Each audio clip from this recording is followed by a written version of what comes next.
다 같이 기도하겠습니다. 고마우신 아버지, 지난 한 주를 아버지 사랑 안에서 살게 해주셔서 감사합니다. 오늘도 우리에게 생명 숨결을 주셔서 감사합니다. 그냥 이 땅에서만 숨쉬고 사는 숨결이 아니라 영원을 살 수 있도록 축복해 주셔서 감사합니다. 오늘 죽어도 예수 그리스도의 십자가의 그 피공로 때문에 우리의 영원한 나라로 돌아갈 수 있게 해주신 것을 감사합니다. 태어나서부터 오늘 현재까지 그리고 앞으로 우리의 지상의 삶이 마감하는 그 순간까지 모든 죄들을, 또 우리가 지을 수 있는 모든 죄까지 그 죄를 이미 2000년 전 갈보리 언덕의 십자가에 못 박으신 우리 주 예수 그리스도를 찬양합니다. 우리의 죄가, 우리의 옛사람이 그리스도와 함께 십자가에 못 박혔음을 믿습니다. 그런즉 이제 이전 것은 지나가고 이제 그리스도 안에서 새로운 피조물 된 것을 믿습니다. 아버지, 우리의 마음을 오늘도 성령과 말씀으로 새롭게 건축해 주시되 예수의 형상으로 건축하시옵소서. 특별히 은사와 직임으로 우리를 하나님 나라 일꾼 삼아 주고 계신 아버지, 오늘도 성령에 나타나시는 은사와 그리고 성령의 기름 부으셔서 쓰시는 직임에 대해 더 깊이 배우기를 원합니다. 아버지 하나님이 원하시는 사역자, 아버지 하나님의 성령이 이끄시는 사역자, 성령이 기름 부으시는 직임자, 그런 사역자로 살기를 원합니다. 휘어져 추수할 것이 많은 이 세상 속에 그런 온전한 사역자로, 온전한 성령의 일꾼으로 아버지의 영과 동역하고 동행하는 그런 일꾼으로 준비되길 원하오니 아버지, 오늘도 우리를 그렇게 준비시켜 주시옵소서. 말씀을 깨닫게 해주시고 그 말씀이 우리 속에 배어들고 스며들고 자리 잡게 하시며 그 말씀이 우리 속에 육화되셔서 우리의 지정의와 육체 전체를 사로잡으시고 성령이 이끄시는 대로 우리의 삶을 인도해 주시옵소서. 저희뿐만 아니라 조국교회와 북한 땅 지하교회 사랑하는 모든 형제와 자매님들 안에, 그리고 전 세계 디아스포라로 흩어져 있는 한민족들과 그 안에 세워진 교회들 안에, 그리고 온 세계에 나아가 복음을 전하는 모든 선교사님들과 현재의 형제 자매들 위에 오늘도 성령의 기름 부음으로 함께해 주셔서 각 사람을 하나님 나라의 일꾼으로 세우시며 지도자로 회복시켜 주시옵소서. 감사하고 예수님 이름으로 기도드리옵나이다. 아멘. 어느덧 이제 마지막 달 12월이 됐습니다. 지난 11개월 동안 우리의 속사람을 건축해 오셨듯이 이번 마지막 달 12월 달에 우리를 가장 온전하고 아름답게 빚어주실 줄을 믿습니다. 우리는 계속해서 우리 안에 와 계신 아버지의 영이 어떻게 우리의 삶의 기반을 낳아주고 있는가를 배워가고 있습니다. 아버지의 성령께서 우리 육체와 마음 속에 들어오셔서 맨 처음 하시는 일은 말씀하시는 일이라고 그랬습니다. 그러니까 성령이 말씀하시면서 아버지 심장의 언어를 깨닫게 하시고 아버지 마음속에 있는 그 아버지 하나님의 내적 음성을 우리의 마음속에 깨닫게 해주십니다. 아버지의 성령께서 내 속에서 하늘의 언어, 하늘의 음성, 아버지의 마음속의 언어를 깨닫게 해주시는 일을 가장 첫 번째 기반 사역으로 하고 계십니다.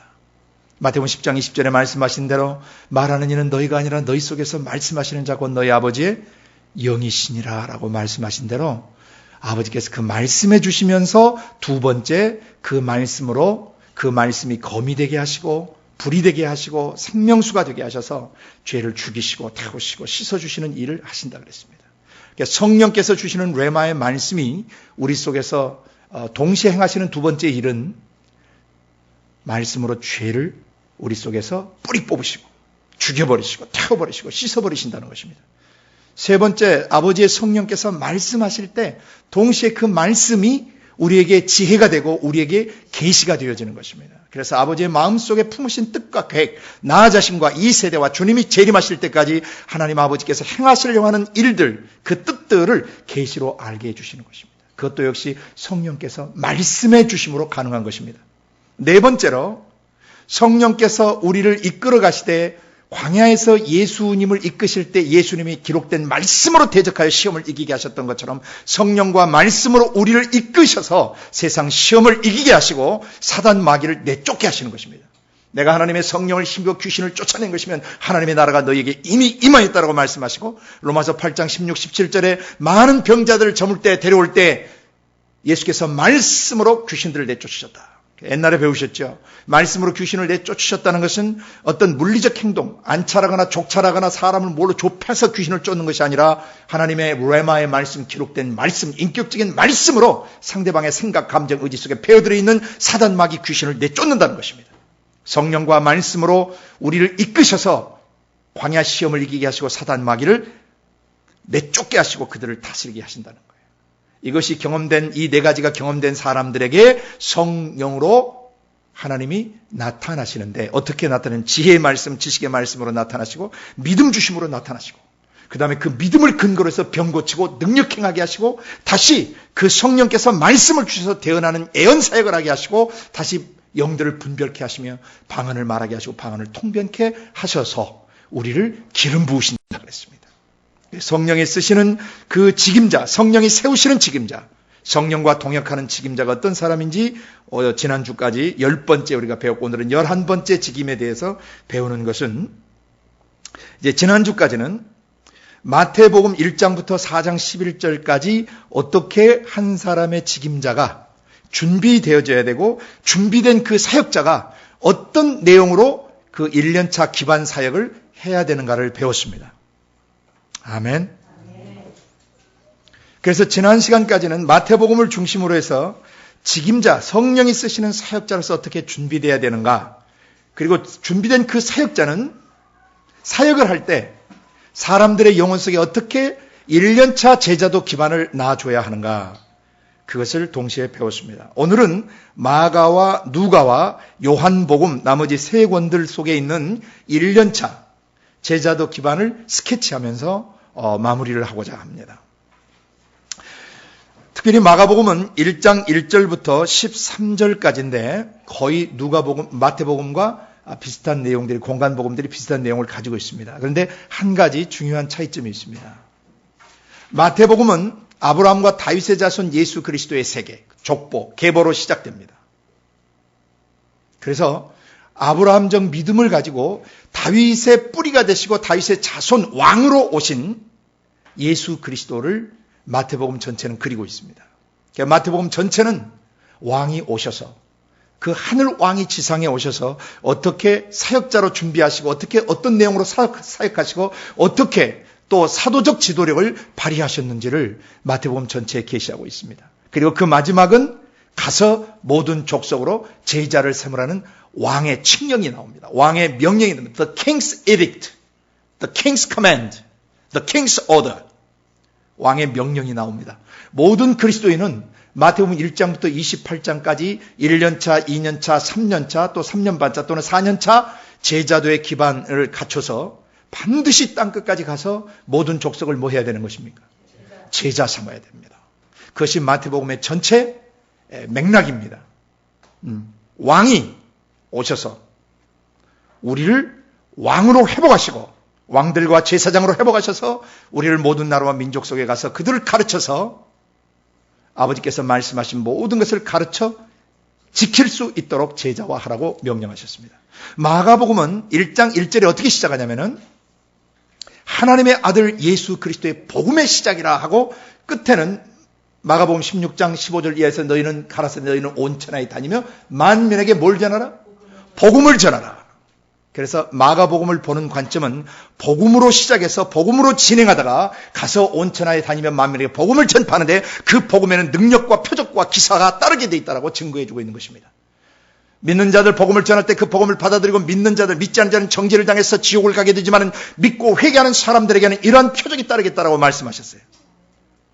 어떤 표적입니까? 너희가 내 이름으로 귀신들을 쫓아내며 새 방언을 말하며 뱀을 집으며 무슨 독을 마실지라도 해봤자 아니하고 병든 사람에게 손을 얹은즉 나으리라 약속하시고, 제자들이 나가 두루 전파할세 주께서 함께 역사하사 그 따르는 표적으로 확실히 그 말씀을 증거케 도우셨다라고 기록되어 있습니다.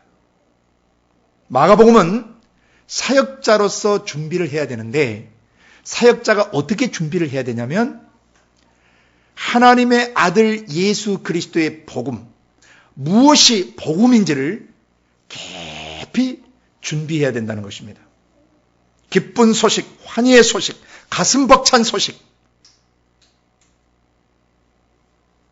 천국 정부로부터 지상세계에 던져지는 뉴스, 굿 뉴스, 선한 소식들, 아름다운 소식들, 가장 영광스러운 소식, 그게 뭐냐?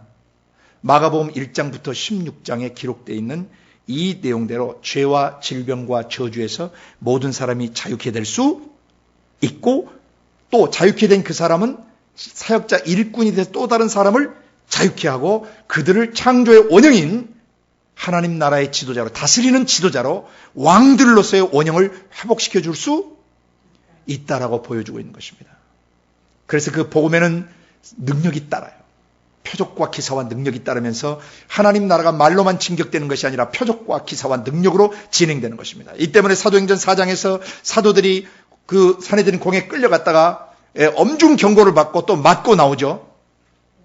그래서 그들이 기도합니다. 아버지, 이제도 저희의 위협함을 하감하시옵소서, 위에서 내려다보시옵소서, 그리고 우리로 담대히 하나님의 말씀을 증거케 도와주시고 손을 내밀어 병을 낫게 하옵시며 거룩한 종 예수 이름으로 표적과 기사가 나타나게 하여 주옵소서 하고 빌기를 다할 때 모인 곳이 진동하는 역사가 일어났습니다.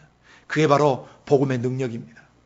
진짜 하나님의 심장에서 나오는 생명의 복음, 치유의 복음, 회복의 복음, 사람을 재건축해 줄 수 있는 그런 복음이 우리 안에 경험되어지면 그 복음에는 표적과 기사와 능력이 따르게 되어 있습니다.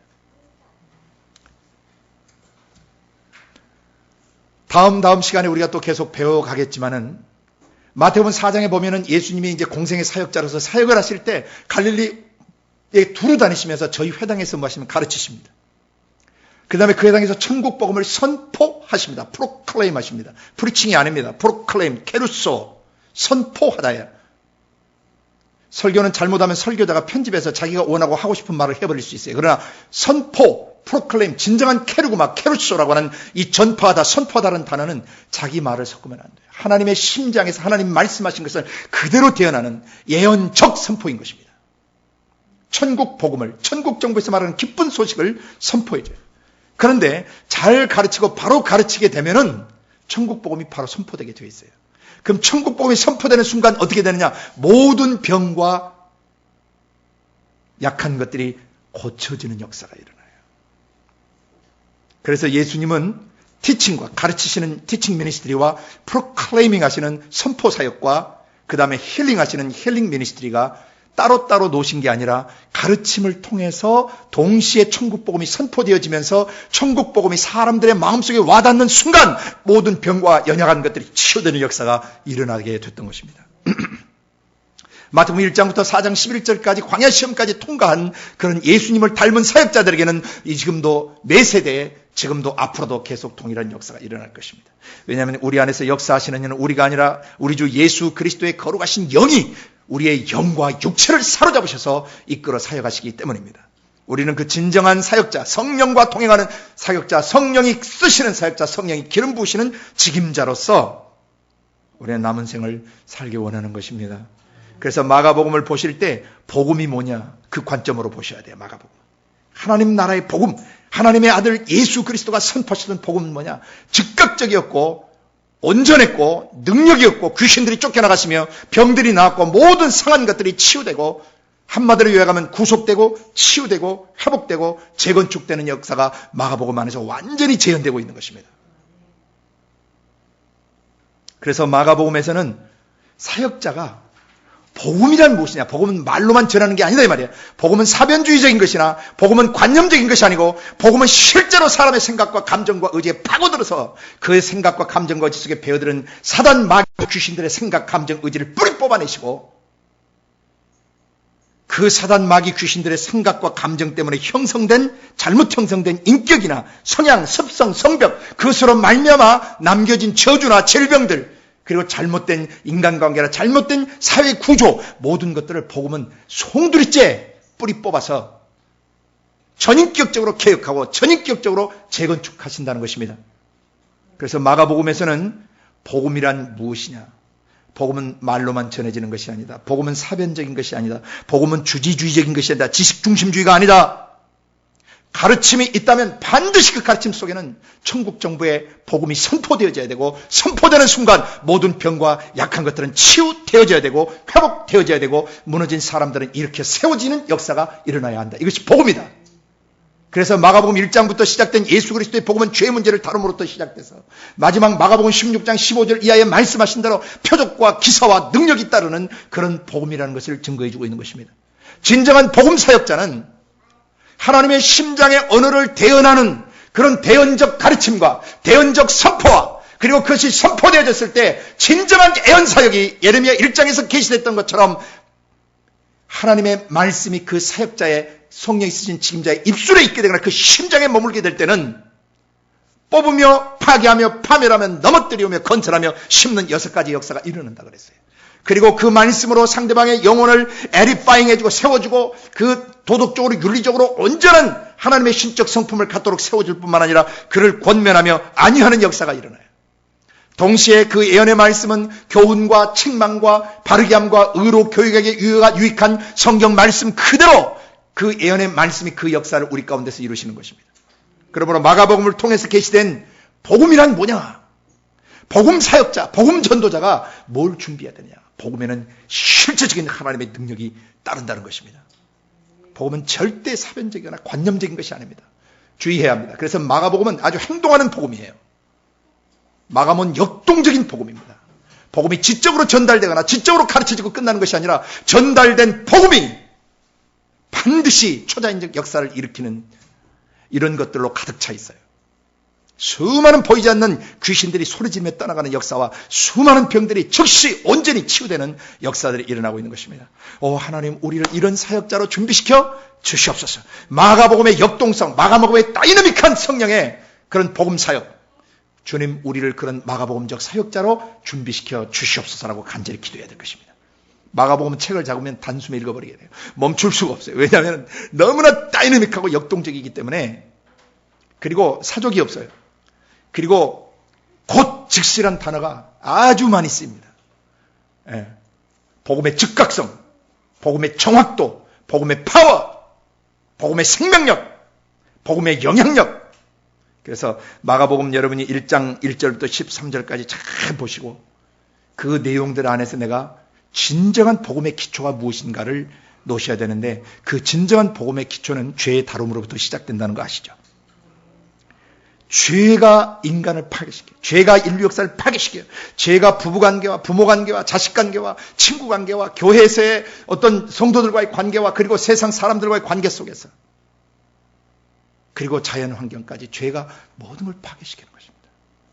그 죄가 뿌리째 뽑히고 그 죄가 죽여지고 죄가 태워지고 죄가 씻겨지는 그것이 복음의 출발입니다.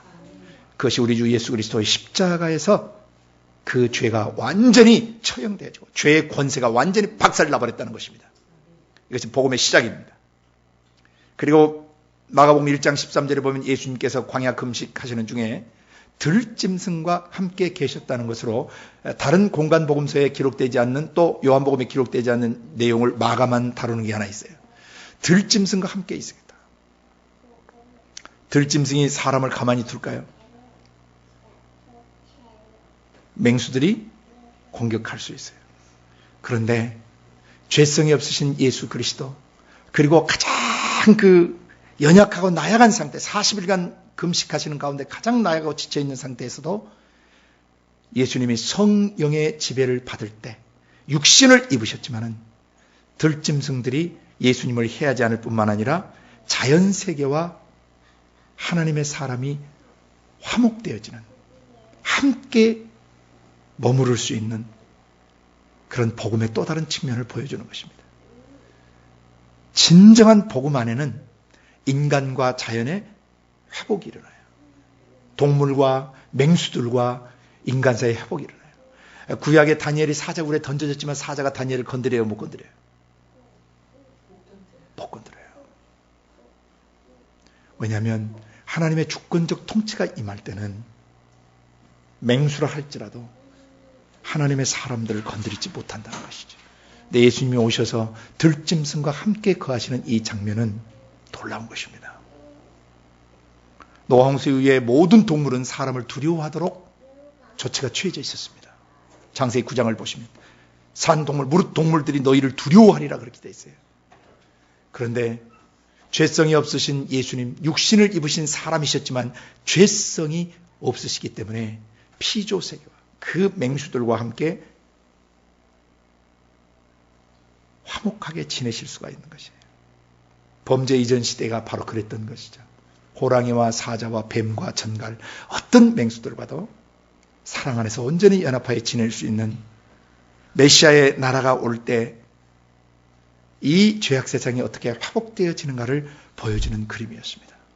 우리도 성령 안에서 그런 사람이 되어져야 합니다. 프란치스코 같은 분들은 토끼하고도 대화를 하고 나무나 그 풀과도 그 꽃과도 대화를 하시고 새들과도 교감이 이루어지고 심지어는 사람을 잡아 죽이던 구비오의 늑대하고도 교감이 되어지는 성령의 사람이었습니다. 육적으로는 불가능하지만 성령에 의해서 우리의 속사람이 완전 지배되어지면 하나님의 그런 초자연적 역사들이 얼마든지 나타날 수 있다는 것을 기억해야 합니다. 또 뱀이 바울을 물었지만 그 독이 더 이상 그 몸을 해하지 못했었죠.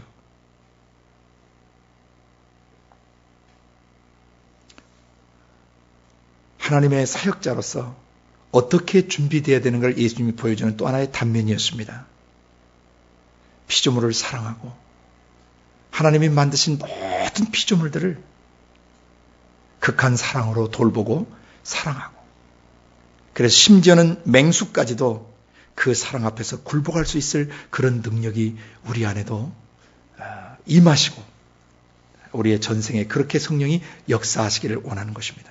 성령이 쓰시는 직임자 예수의 공생의 준비 기간에 보여주신 계시입니다. 그 다음 누가복음을 보시면은 또 비슷한 내용을 다루고 있지만 누가만이 다루고 있는 독특한 내용들이 또 있습니다. 1장과 2장에 보면 사역자로서 어떻게 준비되어야 되는가를 보여주는 것 중에 하나가 누가복음 1장 1절부터 4절까지는 옛날에 한번 여러분이 배우셨습니다.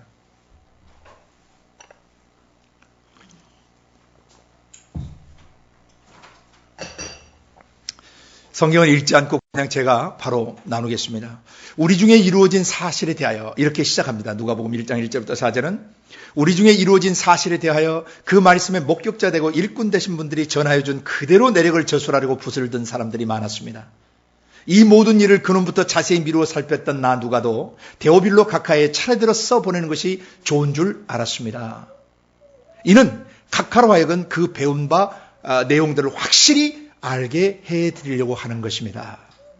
이게 누가복음 전체의 서론이에요. 거기 보면 우리 중에 이루어진 사실은 짧은 한마디로 기록이 되어 있지만 굉장히 어마어마한 내용을 함축하고 있다 그랬습니다. 누가가 언급한 우리 중에 이루어진 사실은 예수님이 하나님이신데 그 하나님이 사람처럼 여인의 태 속에 성령에 의해서 말씀이 잉태되셔가지고 이 말씀이 육신을 입으셔가지고 나타나는 그 사건부터 시작해서 그가 죽으시고 부활하고 승천하시는 그때까지의 일들을 누가복음이 다루고 있어요. 예수님의 탄생부터 승천까지의 일을 누가복음이 다루고 있는데 우리 중에 이루어진 사실이라고 하는 것 속에는 그 공생의 3년 반 기간 동안 예수님이 행하셨던 놀라운 표적과 기사와 능력들 수많은 병자를 고치시고 죽은 자를 살리시고 바람과 파도를 잠잠케 하시고 썩어 문드러지는 시체도 소성시키시고 죽은 사람들을 수없이 살리셨죠. 수많은 안 못 보는 분들, 듣지 못하는 분들, 말 못하는 분들, 그 다음에 몸과 팔과 다리에 장애를 갖고 있는 분, 뇌의 장애를 가지고 있는 간질 환자라든지 이런 모든 사람까지 예수님이 고치셨던 것을 내포하고 있는 것입니다. 우리 중에 이루어진 사실은 엄청났습니다. 그래서 우리 중에 이루어진 이 사실에 대해서 처음부터 말씀의 목격자 되고 일꾼 되신 분들, 사역자 되신 분들이 그 말씀 예수의 목격자 증인들이시고 본자들이고 그 말씀의 동역자셨던 일꾼들이 전하여 준 내력들이 있었다는 거죠. 어떤 놀라운 일들이 그 현장에서 있었는지 전하여 준 그대로 내력을 저술하려고 많은 사람이 붓을 들었는데 나 누가도 그 중에 한 사람으로서 이 모든 일을 근원부터 자세히 미루어 살펴서 차례대로 지금 데오빌로 각하에게 써보내고 있는 것입니다. 할 때 차례대로란 말이 아주 중요하다 그랬어요. 차례대로. 카텍세스라는 헬라 원문인데 이건 in a continual order. 계속 연달아 그 어떤 순서대로 또는 successively 또 계속적으로 연속적으로 시리즈 연재물처럼 그런 의미를 담고 있는 낱말 뜻입니다. 그래서 여러분이 사역자로 직임자로 준비되어야 되는 것 중에 하나가 누가복음 1장 1절부터 4절을 통해 계시되는 것은 우리 중에 이루어진 사실 사복음서 사건을 어떻게 기억하고 정돈하고 있어야 된다는 것입니까? 그렇습니다. 복음서가 일어났던 사건들을 연대순으로 차례대로 순서대로 아는 것이 굉장히 중요한 것이다. 왜? 그 나중에 사람을 체계적으로 1년차, 2년차, 3년차, 4년차로 한 사람의 영혼을 건축해 갈 때, 예수의 형상으로, 하나님의 형상으로 회복시켜 갈 때, 이 1년차, 2년차, 3년차, 4년차를 이해하는 것은 굉장히 중요하기 때문이에요. 그래서 사복음서 중에서 시간의 흐름, 연대순으로 사건이 기록된 유일한 책은 누가복음이 바로 그 기준서예요. 누가복음 사건을 기준으로 해서 다른 복음서의 연대기를 살펴야 됩니다. 왜냐하면 성령께서 누가 사도를 통해서 차례대로 복음서 사건을 근원부터 자세히 미루어 살펴가지고 정돈케 하셨기 때문입니다. 그래서 여러분이 누가복음 안에서 사역자로 준비되는 첫 번째는 뭐냐면 차례대로 복음서를 여러분이 살필 수 있는 준비가 되셔야 돼요. 성경을 차례대로 1년차 내용이 무엇이며 1년차 제자도 기반이 무엇이고 2년차에는 뭘 가르쳐야 되고 3년차에는 뭘 가르쳐야 되고 3년 반차고 4년차 시작되는 그 초반부 몇 개월 동안은 뭘 가르쳐줘야 하는지를 차례대로 여러분이 정돈하고 있어야 됩니다. 오늘날 수많은 사역과 수많은 제자 훈련 중에 사람들이 이 복음서의 순서를 따르지 않고 사역자들이 원하는 몇몇 사람이 원하는 그런 내용들을 편집해서 그들이 공과책을 만들어서 인위적인 방법으로 인본주의적인 방법으로 사람들의 영혼을 가르치고 사람들의 영혼을 제자화해 가고 있습니다. 또 성경책을 가지고 제자화한다 해도 복음서를 기준으로 하지 않고 복음서의 기준이 없이 제자화를 해 간다면 예수님이 분부한 모든 대로 가르쳐 지키는 게 아닌 것입니다. 내가 너에게 명령했던 모든 것 가르쳐 지킨 그대로 분부했던 그대로 가르쳐 지키게 하라고 명령하셨거든요. 제자화할 때.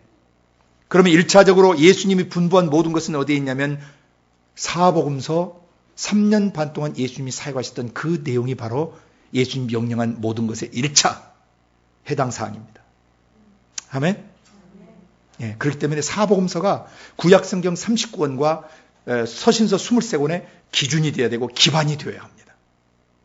그래서 여러분 사복음서 안에서 사역자 예수 또 그 사역 어떤 내용으로 1년차 기반 사역을 하시는가 그것을 잘 보고 그대로 따라가야 합니다.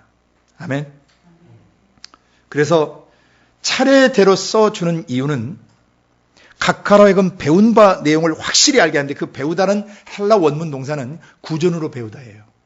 문서로 배우는 게 아니고 말로 이야기 스토리텔링 해주는 것을 통해서 배우다라는 동사예요. 그러니까 사람이 말로 전해들으면 기분에 따라서 또는 기억력에 따라서 감할 수도 있고 더할 수도 있죠. 뺄 수도 있고 더해버릴 수도 있어요. 그래서 기록해 놓으면 변개할 수 없는 것이죠. 누가 고의적으로 그걸 고쳐서 바꿔놓지 않는 한 그대로 하나님의 말씀이 그대로 더할 수도 없고 뺄 수도 없도록 기준이 돼서 전해진다는 것이죠. 그래서 데오빌로 각하에게 그 배운 바 그냥 구전으로 들었던 거 말로 들었던 것을 책에 써서 차례대로 주면은 배운 바 내용을 확실히 알게 된다. 내용을 체계적으로 확실히 알게 되면 속 사람이 체계적으로 확실히 건축됩니다. 우리는 이 기준을 예수님의 사복음서 기준을 계속 배워가기를 원하고 있는 것입니다. 아멘. 그래서 누가복음 1장 1절부터 4절까지 여러분이 아주 주목해서 보셔야 돼요. 근원부터 자세히 미루어 살펴야 돼요. 왜? 한 사람의 영혼을 구속하고 치유하고 회복하고 창조의 원형으로 재건축해서 그로 다스리는 자가 되게 해야 되기 때문에 근원부터 자세히 어떻게 예수님이 한 사람 영혼 내에 1년차 기반을 까시고 2년차 기반을 까시고 3년차 기반, 4년차 기반을 까셨는지를 근원부터 자세히 미루어 살펴야 된단 말이에요. 그냥 단순히 일어난 복음서의 초자연적 사건이 아니었다는 거예요. 그 사건 하나하나가 한 사람의 영혼을 예수의 형상으로 수놓기 위한 사건들이었고 그 사건들이 바로 한 사람의 영혼을 예수의 형상으로 건축하기 위한 벽돌 하나와 같은 영적 벽돌 하나와 같은 역할을 하고 있기 때문입니다.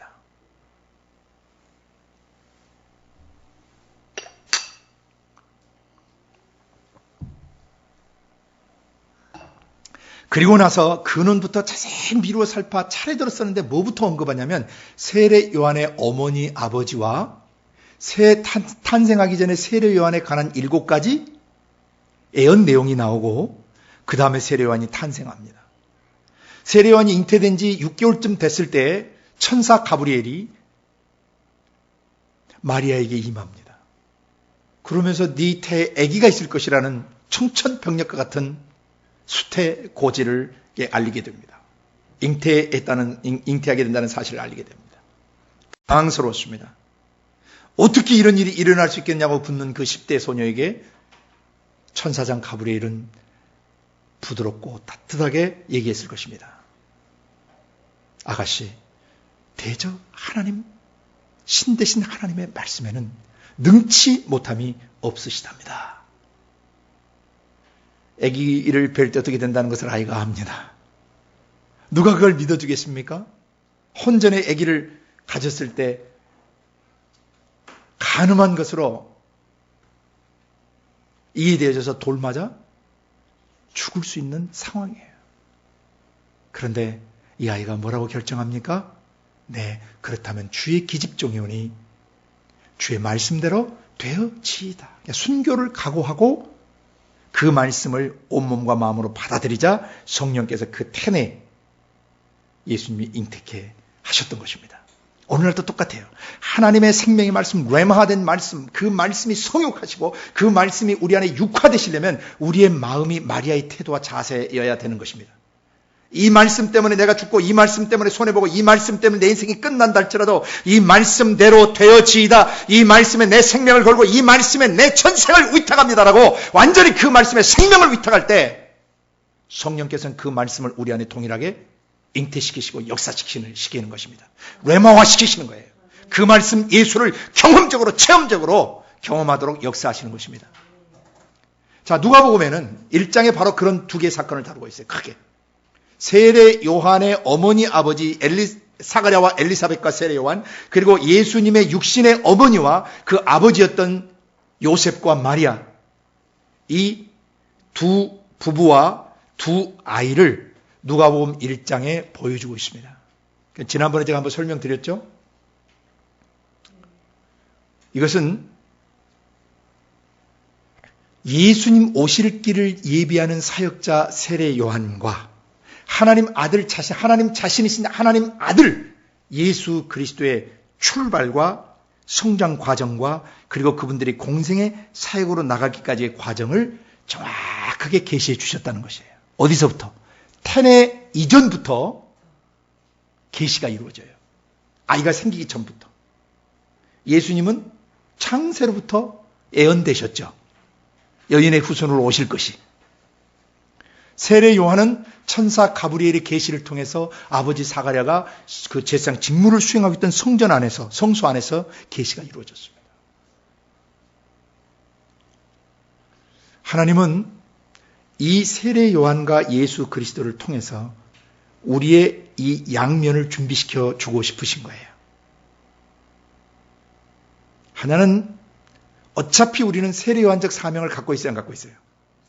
세례 요한이 초림하실 예수님을 준비했다면, 그 길을 예비했다면 우리는 재림하실 예수님의 길을 예비하는 제2, 제3의 세례 요한들입니다. 그래서 하나님의 길을 예비하는, 오실 예수님의 길을 예비하는 사역자 세례 요한, 그분을 통해서 세례 요한적 사명과 사역이 무엇인지를 우리에게 계시하신 거예요. 근데 이 역사를 위해서 육신의 어머니 아버지와 하나님께로부터는 예언은 굉장히 중요하다는 것입니다. 여러분이 그걸 묵상하시면서 사역자로서 두 가지를 준비하셔야 돼요. 첫째는 엘리사벳과 사가랴와 같은 부모가 되셔야 되고, 우리의 육신의 부모가 엘리사벳과 사가랴 같이 못했다 해도 괜찮다 그랬어요. 왜냐하면 진짜 아버지의 성령이 우리 속에 오셨기 때문이에요. 그래서 육신의 어머니 아버지가 못해 주셨던 일들을 우리 안에서 성령님이 해 주셔요. 사가랴를 그 세례 요한을 향해서 던져졌던 예언의 말씀은 누구에게도 적용될 수 있는 것입니다. 그들의 믿음으로 만약에 그렇게 되기를 원한다면. 태어나는 모든 아이들이 세례 요한 같기를 왜 원치 않으시겠어요? 하나님께서. 주 앞에 위대한 인물 되기를 원하십니다. 포도주와 독주를 마시지 않고 세상에 취하지 않고 하나님께 취하기를 원하고 하나님께 헌신된 자가 되기를 원합니다. 모태로부터 성령에 충만한 성령과 인격적 교제를 경험하는 아이가 되기를 원하십니다. 그 다음에 주님 앞에 앞서가서 자기 민족들을 많은 사람들 주님께 돌이키는 사람 되기를 원하십니다. 그래서 그를 엘리야의 심령과 능력으로 기름을 부으셔서 아비의 마음을 자식들에게 거스리는 자들을 의인의 슬기에 돌아오게 하고 주를 위해 세운 많은 백성들을 예비하는 예수님의 제자들을 준비시켜주는 이런 사역자 세례 요한. 주님, 저도 그런 사역자가 되게 하여 주시옵소서. 그래서 내게 어떤 그런 육신의 부모가 없었다면 내가 그런 세례 요한의 어머니와 아버지 같은 그런 부모가 되게 하여 주시고 또 그런 영적 부모가 되게 하여 주시고 나 자신이 태내기에 그런 예언도 없이 아무런 하나님의 성령의 계시도 없이 태어났을지라도 이제 세례 요한에게 이런 태어나기 전에 이런 계시를 주셨다면 이 계시가 제게도 적용되기를 원합니다. 저의 태어나서부터 현재까지가 그렇게 준비되게 하시고 그런 기반이 이제부터 성령에 의해서 깔려지게 하여 주시옵소서. 사역자로서 그런 준비가 되셔야 돼요.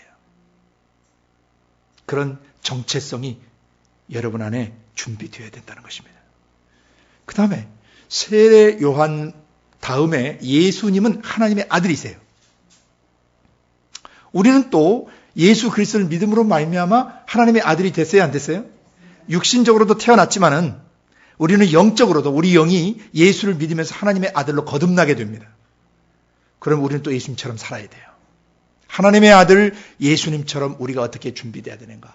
태내에서부터 준비돼야 돼요. 그래서 태내에서 세례 요한이 6개월째 이제 막 잉태되어 들어오는 어머니 마리아의 문안하는 소리를 듣고 그 세례 요한의 어머니 엘리사벳이 성령에 충만해서 외치는 소리가 있었죠. 네 문안하는 소리가 인사 소리가 내 귀에 들릴 때 내 태중에 복중의 아이가 기뻐 뛰놀았다. 6개월짜리 아이예요. 이제 마리아 속에는 이제 막 배란돼서 잉태됐어요. 그런데 그걸 알아볼 수 있다는 사실이 놀라운 것입니다. 이건 신비입니다. 나중에 아동심리나 교육심리학자들이 태내 심리까지 성령 안에서 조명받아서 정돈할 수 있기를 원합니다.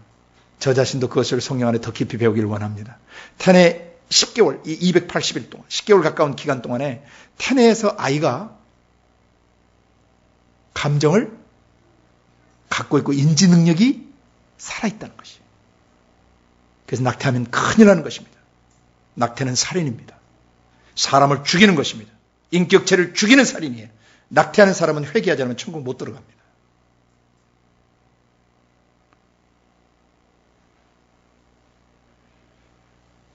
태내에서 아이는 배란되는 순간부터 인격체입니다.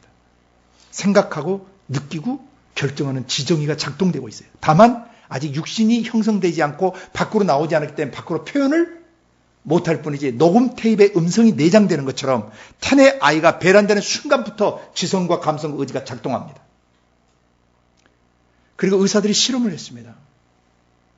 아주 소형 녹음기를 마이크로 녹음기를 자궁 속에 태내에 놓고 소리 실험을 했습니다. 밖에서 막 사람들이 말하고 소리치고 막 높은 소리 낮은 소리 내보고 다 해봤습니다. 나중에 꺼냈습니다. 녹음이 됐습니다.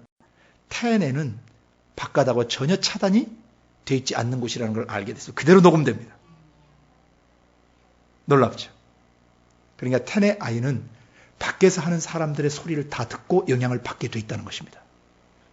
태교를 하시는 분들, 또 태교를 해야 될 분들, 또 앞으로 태교할 사람들을 양육해야 되는 목자들은 이 사실을 깊이 인식하고 태내에 있을 때부터 배란되는 순간부터 아이와 영적으로 교제해야 되고 하나님에 대해서 소개해줘야 되고 복음을 가르쳐줘야 되고 하나님의 성품을 가르쳐줘야 되는 것입니다. 세례 요한이 바로 그런 아이로 자랐다는 거예요. 그렇게 자란 아이가 어떻게 누가복음 1장 80절에 계시되어 있냐면은 아이가 자람의 심령이 강하여지고 이스라엘에 나타나는 날까지 빈 들 광야에 있었더라. 이스라엘에 나타나는 날은 공생의 사역자, 아버지가 제사니까 제사장 사역을 할 수 있는 30세 나이로 나타날 때까지 빈들 광야에서 영적 훈련을 받고 있었다라고 증거하고 있는 것입니다. 그 아이의 영이 강해지는 게 뭐냐? 이건 다음에 우리가 복음서 해석학 다룰 때 다루겠어요. 아이의 영을 어떻게 하면 강하게 해주느냐? 성령과 말씀으로 계속 아이의 영을 강하게 해줄 수 있어요. 성경을 읽어줘야 됩니다. 하나님의 성품을 얘기해줘야 됩니다. 하나님이 행하실 일들을 계속 얘기해 주는 것입니다. 그 아이가 태내에서 큰 아이로 자라게 되는 것입니다. 그래서 우리가 사역자로 나가기 전에, 사역을 하기 전에 누가복음 이 1장에 게시되어 있는 사역자 세례 요한, 사역자 예수, 그들의 태내기와 영아기, 아동기, 청소년기, 청년기, 그리고 장년기까지 30살 공생의 사역이 시작되는 그 30년의 기간 동안 어떻게 한 사람의 사역자가 태내에서부터 30년 동안 준비되어져야 되는가를 계시해 놓으신 것입니다. 그래서 여러분께서도 누가복음 1장을 통해서 차례대로 복음서 사건을 묵상하시고, 그리고 그 차례대로 여러분 속 사람을 그 말씀으로 건축해 가셔야 된다는 건데, 건축해 가실 때는 여러분의 태내에서부터 여러분의 영아기, 여러분의 유아기, 아동기, 청소년기, 청년기, 이 30여 년에 가까운 이 시간들을 깊이 여러분이 돌아보시고 내면 작업을 다시 하셔야 돼요. 복음서를 가지고. 그래서 누가복음 1장부터 24장까지 차근차근 속 사람을 건축해가는 그런 작업을 하셔야 되는 것입니다. 아멘. 오늘은 시간이 저기가 돼서 오늘 누가복음 1장 스케치까지만 하고, 다음 시간에 하는데, 다음 시간에는 제가 여기에 없기 때문에 우리 진성 간사님이 말씀을 전거하시고, 저는 그 다음 주에 다시 또 녹화 방송을 들으시는 분들과 함께 만나도록 하겠습니다. 오늘 들은 말씀은 우리가 성령이 쓰시는 책임자, 사역자가 되기 위해서 어떻게 예수님처럼, 세례요한처럼 우리의 삶의 기초가 다져져야 되고 우리 삶의 기반이 깔려야 되는가, 이것을 아버지 하나님이 성경 기록된 말씀을 통해서 계시해 주셨다는 것을 함께 나눈 것입니다. 이번 한 주 동안 여러분이 하나님 나라의 일꾼이 되시기 전에, 정말 성령이 쓰시는 책임자, 성령이 기름 부시는 사역자로 사용되기 전에 내 내면이 어떻게 준비되어야 되는가를 이 마가복음과 누가복음적 관점에서 깊이 보실 수 있기를 바랍니다. 같이 기도하겠습니다. 고마우신 아버지 하나님, 예수님이 복음서에서 행하셨던 일들을 책으로 기록해 주셔서 매 세대의 그리스도인들과 이 시대를 살아가는 저희가 본문을 보면서 아버지의 음성을 선명히 듣게 하시니 감사합니다. 정말 예수님을 닮기 원합니다. 예수님처럼 온전한 하나님 아들 되길 원하고, 예수님처럼 아버지의 뜻을 받들어 온전한 사역을 하는 그런 책임자가 되기를 원합니다. 오늘 말씀해 주신 마가복음과 누가복음 1장을 통해 우리 속사람이 어떻게 사역자로 준비되어져야 하는지를 깨닫게 하셨사오니 이 내용을 가지고 깊은 기도에 들어가게 도와주옵소서. 기도 가운데서 우리의 속사람 영혼 안에 하나님 나라의 일꾼으로 하나님이 쓰시는, 성령이 쓰시는 직임자로 그 기초가 견고히 다져지게 하여 주옵소서. 그리고 우리가 또 다른 사람의 삶의 그런 기초를 놔줄 수 있는 사역자가 되게 하여 주옵소서. 감사하고 예수님의 이름으로 기도드리옵나이다. 아멘.